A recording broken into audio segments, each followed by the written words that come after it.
हाथ लगाबू मोहन से धीरज ध्यानी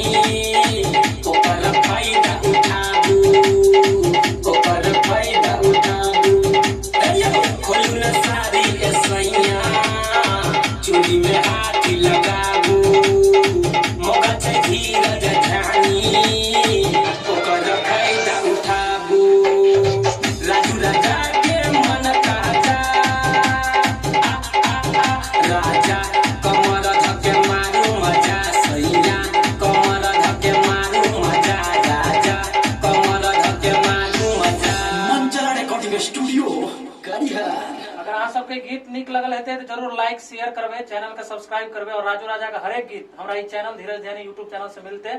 और हमर लिखल जे भी गीत अगर कोई ले चाहे छी तो व्हाट्सएप नंबर आके मिल जेते डिस्क्रिप्शन बॉक्स में स्क्रीनों पर शो भ रहल हेते ता जरूर कांटेक्ट करके गीत ल सकै छी और राजू राजा का हरेक गीत चैनल से मिलते तो जरूर अहाँ सब चैनल के सब्सक्राइब करके और लाइक शेयर जरूर करबे। धन्यवाद।